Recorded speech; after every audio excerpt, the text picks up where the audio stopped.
بسم الله الرحمن الرحيم. الحمد لله رب العالمين والعاقبة للمتقين والصلاة والسلام على سيد الأنبياء والمرسلين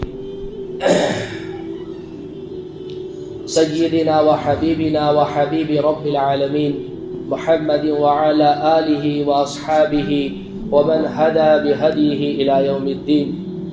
قال الله تبارك وتعالى في كلامه المجيد والفرقان الحميد: أعوذ بالله من الشيطان الرجيم. بسم الله الرحمن الرحيم.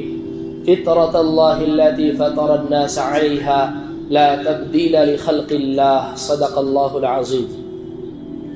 درود شریف پڑھ لیں. اللهم صل على محمد وعلى آل محمد كما صليت على إبراهيم وعلى آل إبراهيم إنك حميد مجيد. اللهم بارك على محمد وعلى آل محمد كما باركت على إبراهيم وعلى آل إبراهيم إنك حميد مجيد. میرا عزیزوں، پیاروں، بزرگوں، اللہ کے رسول پر ایمان رکھنے والے میرے دین عظیم بھائیوں، جس دور سے ہم گزر رہے ہیں یہ دور سائنس اور ٹیکنالوجی کے اعتبار سے سب سے تیز رفتار دور کہا جاتا ہے. یہاں پر طلوع ہونے والا ہر سورج ایک نہیں، دو نہیں، دسیوں بیسیوں نئی ایجادات کے ساتھ طلوع ہوتا ہے. مگر افسوس اس بات کا ہے کہ جہاں مادی اعتبار سے اسباب کی دنیا میں ہم ترقی کر رہے ہیں، وہیں پر روحانی اور اخلاقی اعتبار سے ہم تنزلی کا شکار ہیں. کیا آج ہم نے ترقیاں تو خوب کی، ایجادات خوب کی،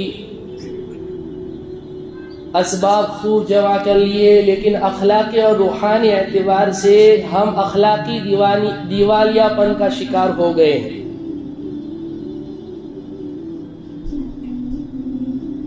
اس دنیا میں عیش و آسائش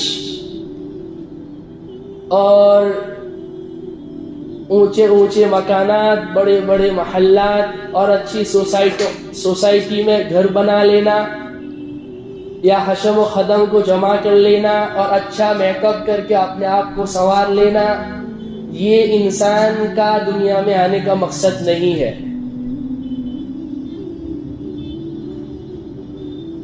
انسان اپنے آپ کو بڑا ذہین فطین سمجھتا ہے اور وہ یہ سمجھتا ہے کہ اس نے جو ترقی کی، ایسی ترقی اس سے پہلے نہ کسی مخلوق نے کی، نہ اس کے بعد کوئی مخلوق کر سکتی ہے. حالانکہ انسان یہ خام خیالی میں مبتلا ہے. کیوں خام خیالی میں مبتلا ہے؟ کہ جہاں اللہ رب العزت نے حضرت انسان کو ایک چھوٹے سے جسم کے ساتھ بے شمار صلاحیتیں عطا فرمائی، وہیں پر چونکہ اللہ نے اس کو عقل دی اور وہ اس عقل کی بنیاد پر اپنے آپ کو برتر نہ سمجھنے لگے، اپنے آپ کو خدا نہ سمجھنے لگے. اللہ رب العزت نے وہیں پر اس کا علاج یہ کیا کہ چھوٹی چھوٹی مخلوقات میں وہ چیزیں اللہ نے پیدا کر دی، ان میں وہ صلاحیت رکھ دی کہ جہاں تک انسان کو پہنچنے میں برسوں لگ سکتے ہیں. آپ کہیں گے یہ کیا بات کی؟ انسان یوں سمجھتا ہے کہ میڈیکل سائنس میں، علم طب کی دنیا میں کوئی اس کا مقابلہ نہیں کر سکتا. ڈینٹل کی دنیا میں اس نے انقلاب برپا کر دیا. الگ الگ طرح سے عجیب و غریب انداز میں دانتوں کو فٹ کیا جا رہا ہے، سونے کی الگ، چاندی کی الگ. وہیں اللہ رب العزت نے کچھ مخلوقات ایسی بنائی کہ اگر ان کا دانت ٹوٹ جاوے تو انہیں کسی ڈینٹسٹ کے پاس جانے کی ضرورت نہیں ہے، انہیں کسی ڈینٹل ہاسپٹل میں جانے کی ضرورت نہیں ہے، خود بخود ان کا دانت دوبارہ آ جاتا ہے. انسان کو کئی محنت لگی اس بات پر، تب جا کر وہ اس نتیجے پر پہنچا کہ اگر اس کے ہاتھ ٹوٹ گئے ہیں یا کاٹ دیے گئے ہیں اس کی جگہ پر دوسرے ہاتھ لگائے جا سکتے ہیں۔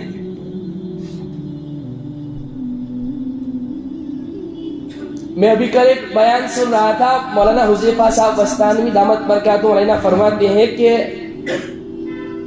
ایک شخص کا میرے اوپر فون آیا اور کہا حضرت آپ کے انڈیا میں ہاتھ کی زراعت کی جاتی ہے۔ وہ فرماتے ہیں میرے علم میں نہیں ہے، ہاتھ کی پلاننگ کی جاتی ہے۔ کیرلا میں ایک ہاسپٹل ہے، وہاں پر ہاتھ کی پلاننگ کی جاتی ہے۔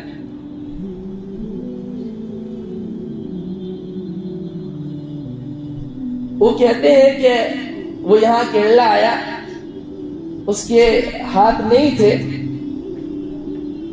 1 سال کے بعد اس نے مجھے واٹس ایپ پر ویڈیو بھیجا، فوٹو بھیجی، اور اس کے ہاتھ صحیح سالم تھے۔ وہ کہتے ہیں کہ میں نے پوچھا یہ کیسا ہوا؟ کہا جس کے جو مر جاتا ہے وہ اپنا ہاتھ ڈونیٹ کر دیتا ہے تو اس کے ہاتھ کو کاٹ کے پھر رکھ دیا جاتا ہے، اور جس کو ضرورت ہوتی ہے اس کو پھر دوبارہ لگا دیے جاتے ہیں، اور اس کو اس قابل بنایا جاتا ہے کہ بعد میں جب دوبارہ وہ ہاتھ لگائے جاتے ہیں تو وہ ویسے ہی ورک کرتے ہیں، ایسے ہی کام کرتے ہیں جیسے پہلے کام کرتے تھے۔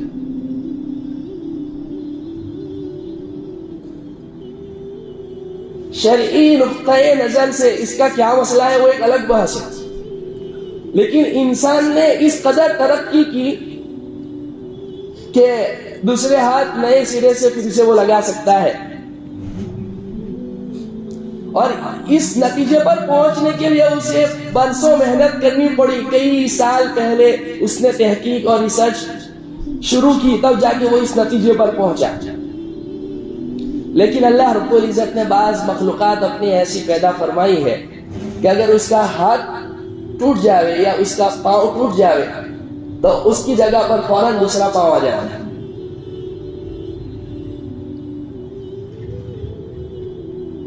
یہ بتلانے کے لیے کہ مادی دنیا میں، اسباب کی دنیا میں، عقل کی بنیاد پر ایک انسان گرچہ تو کتنا بھی آگے نکل جائے لیکن تو خالق کا مقابلہ نہیں کر سکتا،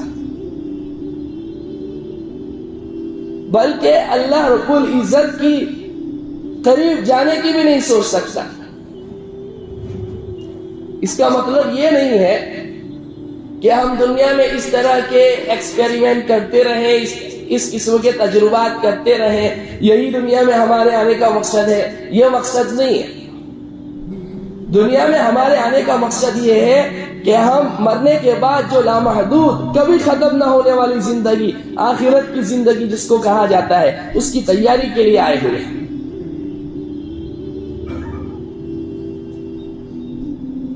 ہمیں اس کی تیاری کرنی ہے، ہم آخرت کے لیے ہے۔ اللہ فرماتے ہیں دنیا تمہارے لیے بنائی گئی اور تم آخرت کے لیے بنائے گئے ہو۔ ساری دنیا کی چیزیں ہم نے تمہارے فائدے کے واسطے پیدا کی، لیکن تمہیں ہم نے اپنی عبادت کے واسطے پیدا کیا۔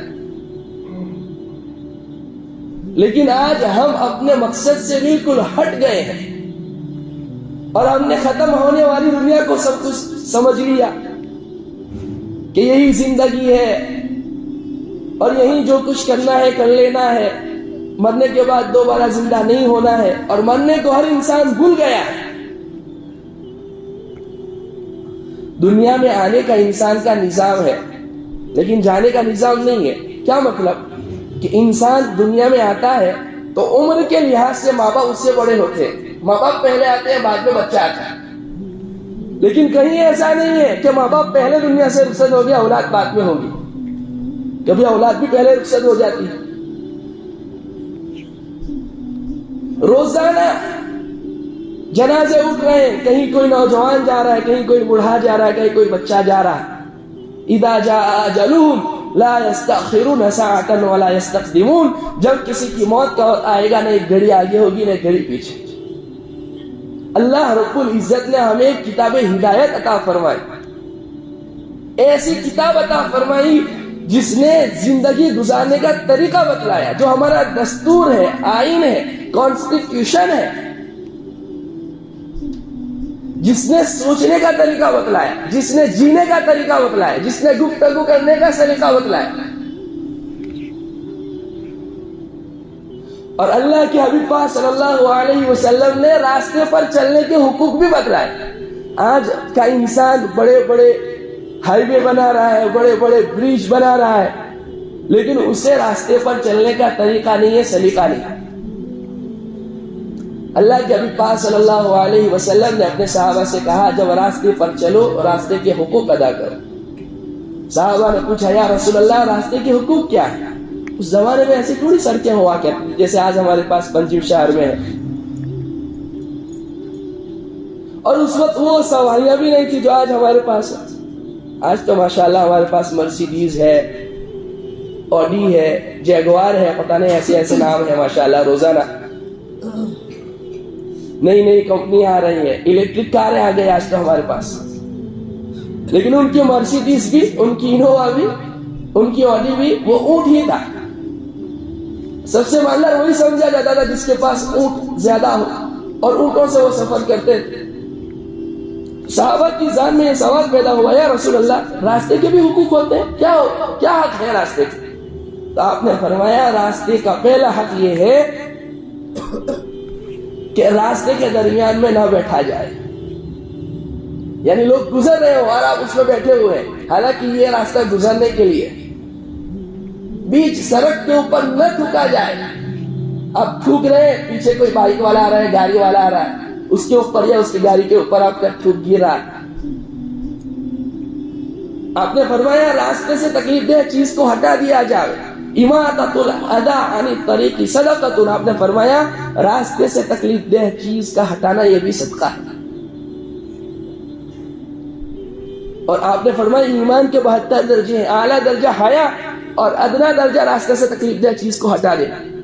ایک آدمی نے ایک عورت کے اوپر فریفتہ ہو گئے، عاشق ہو گئے، اور جادوگر کے پاس گیا اور کہا کہ مجھے کسی بھی طریقے سے اس لڑکی کو حاصل کرنا ہے، تو جو بولے گا میں کروں گا۔ اس نے بڑے بڑے گناہ کرنے کو اس کو کہا اور کہا کہ کوئی بھی نیکی کا کام نہیں کرنا ہے، 3 دن تک کوئی بھی نیکی کا کام نہیں کرنا۔ 3 دن بعد وہ آیا، وہ جادوگر کہہ رہا ہے میرا جادو کام نہیں کر رہا ہے، تو نے کچھ تو نیک کام کیا ہے؟ کہا کچھ نہیں، بس جا رہا تھا راستے سے تکلیف دہ چیز پتھر بڑا سا تھا، اس کو میں نے ہٹا دیا۔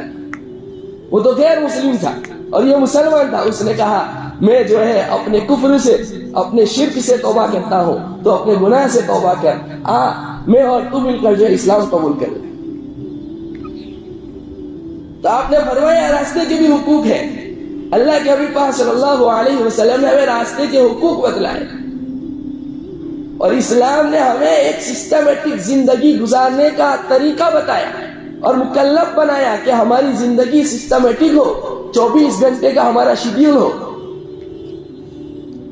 آج کی طرح نہیں کہ ہمارا نوجوان سوتا ہے تو صبح اس کی فجر ہوتی ہے 10 بجے 11 بجے۔ آپ نے فرمایا اللہم بارک لی امتی فی بکورہم، اے اللہ میری امت کے صبح کے وقت میں برکت عطا فرما۔ علماء فرماتے ہیں کوئی انسان اگر فجر نہیں پڑھتا ہے، صبح کو جلدی نہیں اٹھتا ہے، قرآن کی تلاوت نہیں کرتا ہے، دن بھر وہ نحوستوں سے دوچار رہتا ہے، شکایت کرتا ہے کسٹمر نہیں آ رہے، گاہک نہیں آ رہے، برکتیں ختم ہو گئی، پریشانیاں ہیں، مصیبتیں ہیں۔ مسلم معاشرہ تو یہ ہونا چاہیے صبح تہجد کے ہم عادی ہوں، کم سے کم فجر کی نماز تو ہم باجماعت پڑھیں، قرآن کی تلاوت کریں، درود شریف کا اہتمام کریں، ہماری صبح کا آغاز سنتوں کے ذریعے ہو، اللہ کے سامنے جھکنے کے ذریعے ہو، قرآن کی تلاوت کے ذریعے ہو۔ مفتی محمد سعید صاحب پالن پوری رحمت اللہ علیہ فرمایا کرتے تھے کہ آج کل یہ شکایت عام ہو گئی ہے، لوگ کہتے ہیں کسی نے کچھ کروا دیا ہے، جادو ہے، سحر ہے، اثرات ہے، جنات کا سایہ ہے۔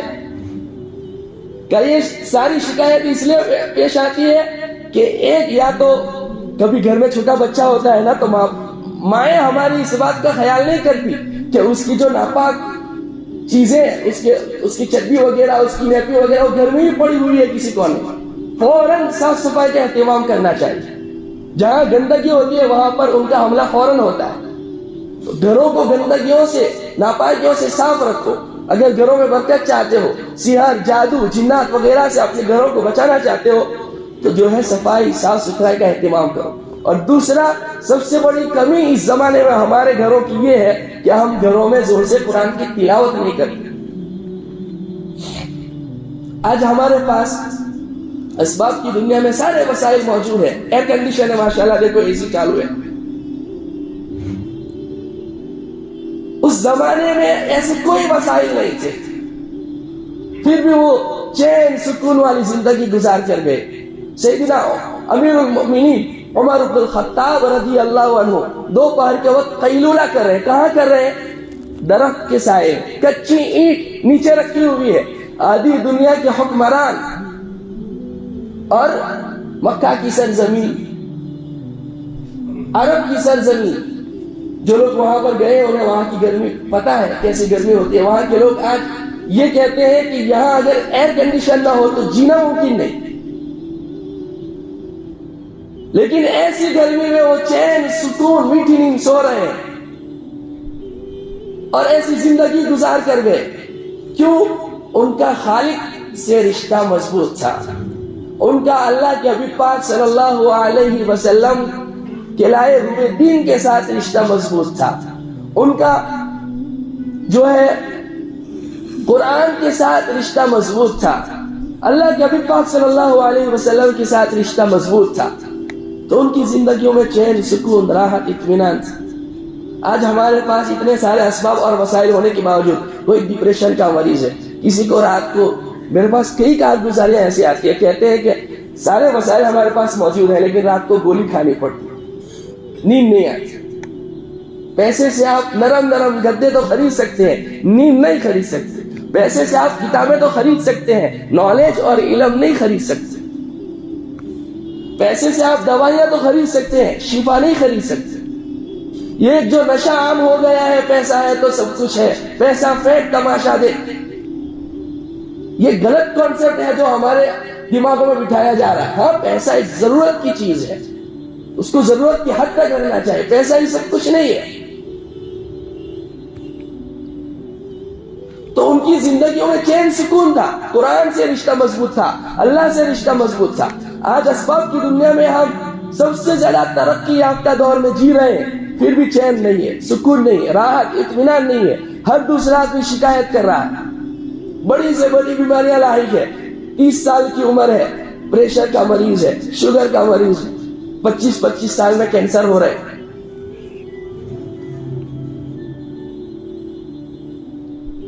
ہمارا نوجوان بے راہ روی کی طرف جا رہا ہے۔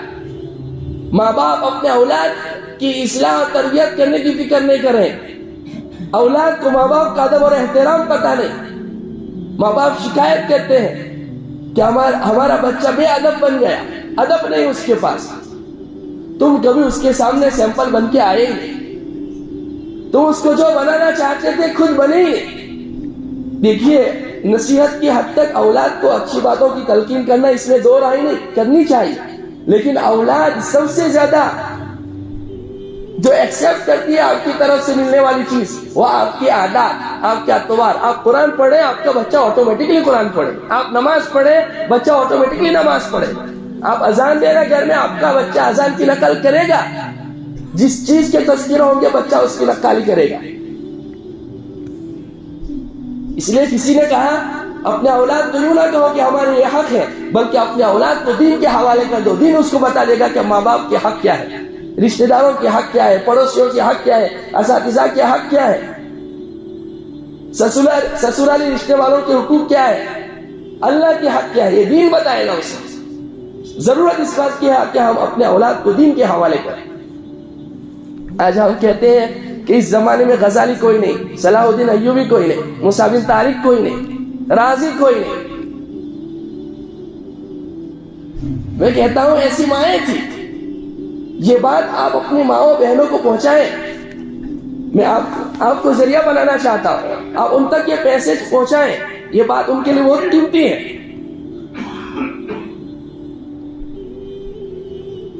کہ مائیں جب ایسی صلاحیتوں کی حامل ہوگی تب جا کے غزالی پیدا ہوں گے۔ امام غزالی رحمۃ اللہ علیہ کا ایک واقعہ میں آپ کو بتاؤں۔ یہ اصل میں دو بھائی تھے، محمد الغزالی اور احمد الغزالی۔ احمد الغزالی بڑے تھے، محمد الغزالی چھوٹے تھے، اور امام غزالی سے جو مشہور ہوئے اہل علم حضرات جانتے ہیں ان کا کیا اونچا مقام اور مرتبہ ہے. ان کی باتیں ایسی ہیں کہ سونے کے ورق سے لکھے جانے کے قابل ہیں. احیاء العلوم ایسی کتاب لکھی جس نے دنگا مچا دیا.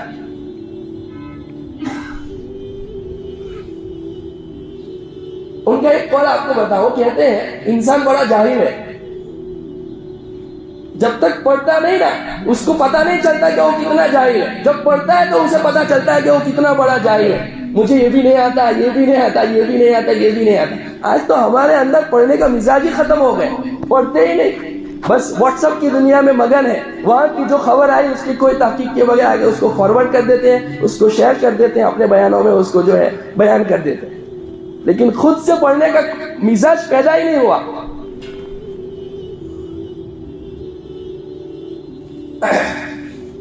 تو یہ دو بھائی تھے. امام محمد الغزالی جو امام غزالی سے مشہور ہوئے، وہ مسجد میں امامت بھی کرتے تھے اور درس بھی دیتے تھے. لیکن ان کے بھائی احمد الغزالی ان کے پیچھے نماز نہیں پڑھتے. تو انہوں نے آ کے اپنی والدہ کو شکایت کی کہ ساری دنیا میرے پیچھے نماز پڑھتی ہے اور میرا بھائی میرے پیچھے نماز نہیں پڑھ رہا. تو والدہ نے کہا کہ کیوں آپ ایسا کر رہے ہو؟ کہا ٹھیک ہے کل سے میں نماز پڑھنے جاؤں گا. دوسرے دن جب نماز پڑھنے آئے تو دوسری رکعت میں نماز توڑ کے چلے گئے. نماز کے بعد ہنگامہ ہو گیا کہ تمہارے بھائی نماز توڑ کے چلے گئے. انہوں نے اپنے والدہ کو کہا اس سے اچھا تو نہیں آتے تھے، وہی اچھا تھا، آئے اور نماز توڑ کے چلے گئے. تو وہ بھی بڑے اونچے مقام پر فائز تھے، اللہ نے بڑا اونچا مقام عطا فرمایا تھا. دلوں کے حال کو ان کے اوپر اللہ کھول دیتا تھا. یہ ایسے لوگ تھے. تو انہوں نے اپنے والدہ سے کہا اصل میں یہ پہلی رکعت میں تو ان کا کنیکشن اور کانٹیکٹ اللہ سے مضبوط تھا، لیکن دوسری رکعت میں کنیکشن ٹوٹ گیا. تو میں نے سوچا کہ میرا امام ہی ایسا ہے جس کا کنیکشن اللہ سے مضبوط نہیں، تو میں اس کے پیچھے نماز کیوں پڑھوں؟ میں نماز پڑھ کے واپس آ گیا. امام غزالی رحمۃ اللہ علیہ، امام محمد الغزالی جو ان کے چھوٹے بھائی تھے، انہوں نے واقعی اس بات کا اعتراف کیا کہ ہاں پہلی رکعت میں تو میں برابر جا رہا تھا، دوسری رکعت میں یہ سوچ رہا تھا کہ مجھے چونکہ نماز کے بعد سبق پڑھانا ہے تو میں اس کے بارے میں سوچ رہا تھا. انہوں نے بھی اعتراف کر لیا. ان کی والدہ سر پکڑ کے رونے لگی کہ میرے تو دونوں بھی کسی کام کے نہیں. انہوں نے کہا ایسا کیوں؟ کہا ایک جو ہے نماز میں بچوں کو سبق پڑھانے کی تیاری کر رہا ہے اور دوسرا اللہ سے کنیکشن اور کانٹیکٹ مضبوط کرنے کے بجائے اپنے بھائی کے دل کو ٹٹولتا ہے. دونوں نے توبہ کی کہ آج سے ہم جو اچھی نماز پڑھیں گے. ایسی مائیں ہوتی تھی. تب جا کے غزالی پیدا ہو. امام بایزید بستامی رحمۃ اللہ علیہ کو ان کی والدہ نے مکتب میں جب داخل کروایا، استاد نے کہا پڑھو علی. وہ بچہ پڑھ رہا ہے اعوذ باللہ من الشیطان الرجیم بسم اللہ الرحمن الرحیم. استاد نے کہا ارے یہ تو بڑا ایڈوانس لگ رہا ہے. استاد نے کہا با پڑھو با. وہ پڑھ رہے ہیں سورہ بقرہ، پورا قرآن پڑھ دیا. تو بچے کو لے کر آئے ماں کے پاس. بوڑھی اماں آپ ہم سے مذاق کر رہے ہیں، آپ کو بچہ تو پورا حافظ ہے اور آپ کہتے ہیں الف با تا سب پڑھا ہے. کہا مجھے نہیں پتا ہے کہ میرا بچہ حافظ ہے، البتہ میرا ایک عمل یہ تھا کہ جب یہ میرے پیٹ میں تھے تو میں روزانہ ایک قرآن کریم کی تلاوت کرتی تھی. روزانہ ایک پارہ نہیں، ایک قرآن کریم کی تلاوت کرتی تھی. اور آج سائنس اس بات کو ایکسپٹ کر رہا ہے کہ بچے کے اندر 4 مہینے کے اندر روح جب ڈالی جاتی ہے، بچہ تیار ہوتا ہے، اس وقت ماں جو بھی نقل و حرکت کرتی ہے بچہ اس کو سنتا بھی ہے، سمجھتا بھی ہے. کہا کہ اب مجھے سمجھ میں آیا 5 مہینے 4 مہینہ روح پھونکے جانے کے بعد وہ بچہ آپ کے پیٹ میں رہا، 150 مرتبہ اس نے قرآن کریم کی تلاوت سنی، وہ بچہ حافظ ہو گیا. بچے ماں کے پیٹ سے حافظ بن کر نکلتے. مائیں ایسی ہوا کرتی تھی. ضرورت اس بات کی ہے کہ ہم اپنے عورتوں کی طرف توجہ دیں، ان کو دیندار بنانے کی کوشش کریں، فکر کریں. صرف اپنی تہجد اپنی نماز ہے یہ کافی نہیں ہے. گھروں میں دینداری لانا بہت ضروری ہے. اس لیے ہمارے تبلیغی احباب کہتے ہیں گھروں میں تعلیم کا ماحول پیدا کرو، صحابہ کے تذکرہ ہو، صحابیات کا تذکرہ ہو، تاکہ ان کے اندر بھی وہ جذبہ اور شوق پیدا ہو. ہماری عورتوں کو آج ٹارگٹ بنایا جا رہا ہے، لیکن ہمیں کوئی افسوس نہیں. ہمارے نوجوانوں کو ٹارگٹ بنایا جا رہا ہے، لیکن وہ جو ہے اپنی دنیا میں مست ہے، مگن ہے، دین سے بالکل بے فکر ہے. انہیں یہ نہیں پتا ہے کہ ایمان کیا ہے. ایمان کیا ہے؟ آپ نے فرمایا الایمان مفتاح الجنہ، کی آف دا جنہ، جنت کی چابی ہے ایمان. ایمان کے بغیر آپ جنت میں نہیں جا سکتے. لیکن ہمارے نوجوان کو ایمان کی ڈیفینیشن نہیں پتا. اسے یہ بھی نہیں پتا کفر کیا ہے، اسے یہ بھی نہیں پتا شرک کیا ہے، اسے یہ بھی نہیں پتا الحاد کیا ہے، اسے یہ بھی نہیں پتا ارتداد کیا ہے. بس اسے پتا ہے تو یہ پتا ہے کہ موبائل کیسے چلانا ہے، واٹس ایپ کیسے چلانا ہے، انسٹاگرام کیسے چلانا ہے، فیس بک پر فوٹو کیسے اپلوڈ کرنا ہے. اور اس میں پھر ذوالفقار صاحب احمد برکاتہ وحینہ کے ملفوظات پڑھ رہا تھا. وہ فرماتے تھے کہ لوگ کہتے ہیں کہ یہ سیل فون ہے. میں کہتا ہوں یہ سیل فون نہیں ہے، یہ ہیل فون ہے. ہیل فون یہ جہنم میں لے جانے والی چیز ہے. اور واقعی اگر ہم نے اس کا صحیح استعمال نہیں کیا یہ ہمیں جہنم میں لے جائے. فرمایا لوگ کہتے ہیں کہ چیٹنگ کرتے ہیں. میں کہتا ہوں چیٹنگ نہیں ہے، مخلوق کے ساتھ چیٹنگ کے ذریعے چیٹنگ ہو رہی ہے. اور واقعی لوگ کرتے ہیں. لوگ کہتے ہیں کہ انٹرنیٹ ہے. میں کہتا ہوں یہ انٹرنیٹ نہیں ہے، یہ انٹرنیٹ تمہیں گناہوں کی دعوت دی جا رہی ہے اور اس کے جال میں پھنسایا جا رہا ہے. ٹھیک ہے آپ بزنس مین ہیں، آپ کی میٹنگ چل رہی ہے، فون کی آپ کو ضرورت ہے تو ضرورت کی حد تک رکھو، 24 گھنٹے تو نہیں. نماز کے بعد بھی ایسے رکھتے ہیں جیسے اللہ رب العزت جو ہے اس بات کا میسج بھیج رہے ہو کہ آپ کی نماز قبول ہوگی، یا جبرائیل امین کوئی وحی لے کر آنے والے. مفتی سعید صاحب پالن پوری رحمت اللہ علیہ تو کہتے تھے موبائل کو مسجد میں لے جانے کی ضرورت کیا ہے؟ جس کو کام ہوگا، جس نے فون کیا وہ دوبارہ کر لے گا، اس کی ضرورت ہوگی. ہمارے مفتی صاحب رحمت اللہ علیہ بڑے عجیب و غریب مزاج کے تھے. وہ کہتے تھے رمضان کا مہینہ اللہ کا مہینہ، رمضان میں فون بند، سب کچھ بند، جس کو مسئلہ پوچھنا ہوگا سامنے آ کے پوچھے گا. آج تو کیا ہے، مفتی صاحب سامنے آتا ہے نا تب ہمیں اپنے مسائل یاد آتے ہیں. دین سے لاپرواہی، بے اعتنائی، بے توجہی، کوئی قدر نہیں، اس کی کوئی وقت نہیں. اس لیے ضرورت اس بات کی ہے کہ ہم اپنے ہر طبقے کی فکر کریں. ہمارے دعوت و تبلیغ کے احباب ماشاءاللہ سارے طبقے کی فکر کرتے ہیں، مستورات میں محنت کرتے ہیں، نوجوان اسٹوڈنٹ کو پکڑتے ہیں اور پڑھے لکھے لوگوں میں محنت کرتے ہیں، ہر طرح سے جوڑ کرتے. کیوں؟ تاکہ ہر شعبے میں دین آئے، ہر ایک دین کے اوپر آ جائے. معلیہ صاحب رحمت اللہ علیہ کی سینے کی آگ ہے جس نے آج پوری دنیا میں دنگا بجا دیا. الحمدللہ ثم الحمدللہ. قیامت تک یہ کام چلتا رہے گا انشاءاللہ، لوگوں کی ہدایت کا ذریعہ بنتا رہے گا.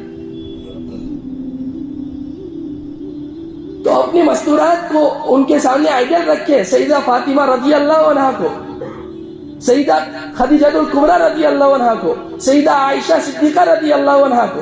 آج ہماری بچی 17 سال کی عمر میں میک اپ کر کے ایسے باریک باریک کپڑے پہن کے اللہ معاف کرے باہر نکلتی ہے کہ شریف آدمی اس کو دیکھنا پسند نہیں کرتا. اور 17 سال کی عمر میں میری اور آپ کی پاکیزہ مقدس مائی سیدہ عائشہ صدیقہ طاہرہ پاکیزہ رضی اللہ عنہ علم کے اس مقام پر پہنچ گئی تھی کہ بڑے بڑے صحابہ ان سے مسائل پوچھنے کے لیے آتے ہیں.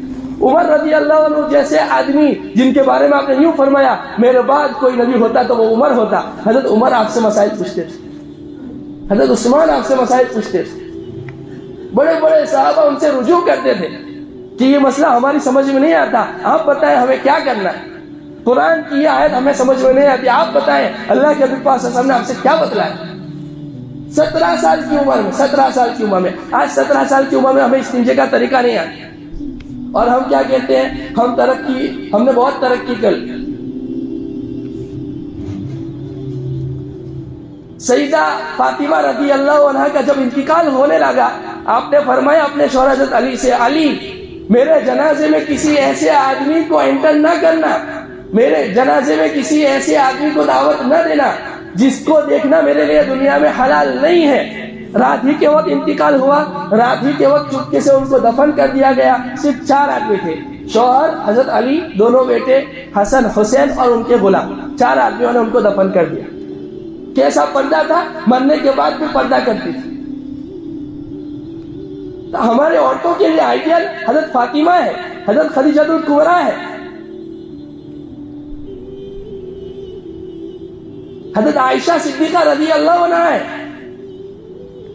ضرورت اس بات کی ہے کہ ہم قرآن سے اپنا رشتہ مضبوط کریں، اللہ کے نبی پاک صلی اللہ علیہ وسلم کی سیرت کو پڑھیں. میں بار بار یہ بات کہہ چکا ہوں، آج پھر سے کہہ رہا ہوں، ہمارے تمام مسائل کا حل اس وقت تک حل نہیں ہوگا ہمارے مسائل کا جب تک قرآن سے ہم اپنا رشتہ مضبوط نہ کریں اور اللہ کے حبیب پاک صلی اللہ علیہ وسلم کی سیرت کو نہ پڑھیں۔ 5 منٹ کم سے کم نکالو، میں ہاتھ جوڑ کے آپ سے درخواست کر رہا ہوں، 10 منٹ نکالو آپ کی سیرت پڑھنے کے لیے، 10 منٹ، ایک صفحہ صحیح روزانہ پڑھو اللہ کے حبیب پاک صلی اللہ علیہ وسلم، قرآن کو پڑھو۔ ہمیں اندر دیکھ کر قرآن پڑھنا نہیں آتا، قرآن سے ہمارا رشتہ بس اتنا ہی ہے۔ علامہ اقبال مرحوم کہتے ہیں جب کسی بوڑھے کی جان اس کے گلے میں روح اٹک گئی تو کسی حافظ صاحب مولوی صاحب کو بلایا جاتا ہے، سورہ یاسین پڑھ دو تاکہ اس کی روح اچھے سے نکل جائے، اور وہ قرآن جو جس کا ہر لفظ زندگی دیتا ہے، جینا سکھاتا ہے، اس سے بھی ہم نے مرنا ہی سیکھا۔ میں ایک عربی مضمون پڑھ رہا تھا، مدینہ طیبہ کا ایک واقعہ۔ ایک عورت باپردہ تھی، ایک خاتون، کسی نوجوان کی ایک مرتبہ اس کی اوپر نگاہ پڑ گئی تو وہ اس کا عاشق ہو گیا، دیوانہ ہو گیا۔ تحقیق سے پتا چلا کہ یہ مسجد امام کی بیٹی ہے، تو اس نے ماشاءاللہ نماز وغیرہ پڑھنا شروع کر دی، پہلی صف پہ نماز پڑھنے لگا، کسی طریقے سے امام صاحب کی بیٹی سے وہ رشتہ ڈالا اور نکاح بھی ہو گیا۔ اب کچھ مہینوں بعد وہ بندے نے داڑھی بھی نکال دی، نماز پڑھنا بھی چھوڑ دیا۔ اس عورت نے کہا ہم نے تو آپ کی دینداری دیکھ کر آپ سے شادی کی تھی، یہ آپ کیا کر رہے ہو؟ کہا کہ ہم نے تو آپ سے شادی کرنے کے لیے دینداری کا ڈھونگ رچا ہے۔ تو انہوں نے کہا ہم آپ کے ساتھ رہ نہیں سکتے، وہ اپنے گھر چلی گئی۔ اب یہ چونکہ ان کا دیوانہ ہو گیا تھا، یہ جادوگر کے پاس گیا، بڑے جادوگر کے پاس، اور کہا کوئی ایسا عمل کر دیجئے کہ وہ عورت میری دیوانی بن جائے، میرے پیچھے پاگل بن جائے۔ تو اس نے اپنے سفلی عمل شروع کیے، گندے کام جو ہوتے ہیں جادو وغیرہ کے وہ شروع کیے۔ کچھ دنوں بعد وہ آیا تو اس نے کہا کہ میں خودکشی کرنے کا سوچ رہا ہوں تمہارے معاملے میں اتنا بڑا جادوگر، میرا کوئی حربہ کام نہیں کر رہا، میں سوسائڈ کرنے کا سوچ رہا ہوں، خودکشی کرنے کا سوچ رہا ہوں کہ میرا جادو اثر کیوں نہیں کر رہا ہے؟ کرنا چاہیے، کسی پر بھی اثر نہیں کر رہا ہے۔ تو اس نے کہا سوسائڈ کرنے کی ضرورت نہیں ہے، میں تحقیق کرتا ہوں اصل ماجرا کیا ہے۔ تو اس نے اپنے کسی بوڑھے رشتہ داروں وغیرہ کے ذریعے امام صاحب سے پوچھوایا کہ آپ کے گھر کے معمولات کیا ہے؟ امام صاحب نے کہا ہم جب صبح کرتے ہیں تو ہمارے گھر کا ہر فرد، چاہے عورت ہو، مرد ہو، بوڑھا ہو، جوان ہو، بچہ ہو، سب روزانہ سورہ بقرہ کی تلاوت کرتے ہیں۔ صدق اللہ و رسولہ، اللہ نے اور اس کے رسول نے سچ کہا۔ آپ کی صحیح حدیث آپ نے فرمایا جس گھر میں سورہ بقرہ پڑھی جاتی ہے اس گھر سے شیطان بھاگ جاتا ہے، جادو سحر وغیرہ کے اثرات اس گھر پر نہیں ہو سکتے۔ کہا بس اسی وجہ سے میرا جادو اس کے اوپر کام نہیں کر رہا۔ قرآن کو ہم نے ہلکا سمجھ لیا، معمولی سمجھ لیا، اور یہ میرا ذاتی تجربہ ہے۔ جب کسی پریشانی میں مبتلا ہوتا ہوں، کوئی فکریں سوار ہوتی ہے، اللہ کی قسم ہمارے استاد کا ایک بتایا ہوا عمل کہ قرآن کو دھیان توجہ سے پڑھو، جیسے ہی پڑھتے ہیں الحمدللہ وہ سارے ٹینشن دور ہو جائے، سکون ملتا ہے روح کو۔ اللہ فرماتے ہیں الا بذکر اللہ تطمئن القلوب، قلوب کو چین، سکون، اطمینان میرے ذکر سے ملے۔ مولانا عمر صاحب پالن پوری رحمت اللہ علیہ فرمایا کرتے تھے کہ اگر وقت میں برکت چاہتے ہو تو قرآن کریم کی تلاوت کرو، اور جن لوگوں نے ان کے بیانات سنے ہیں تو ان کے ہر 2 منٹ کے بعد قرآن کی آیت پیش کرتے تھے۔ قرآن سے اس قدر شغف تھا، اس قدر مشغلہ تھا، قرآن کو انہوں نے بنایا، اس قدر محبت تھی قرآن کریم سے۔ آؤ آج ہم آپ اور مل کر جو ہے یہ عہد کریں کہ انشاءاللہ تعالی قرآن سے اپنا رشتہ مضبوط کریں گے، اللہ کے حبیب پاک صلی اللہ علیہ وسلم کی سیرت سے اپنا رشتہ مضبوط کریں گے، اپنے اولاد کی صحیح تعلیم و تربیت کا انتظام کریں گے۔ اللہ رب العزت مجھے بھی عمل کی توفیق عطا فرماوے، آپ تمام لوگوں کو بھی عمل کی توفیق عطا فرماوے۔ وآخر دعوانا ان الحمد للہ رب العالمین۔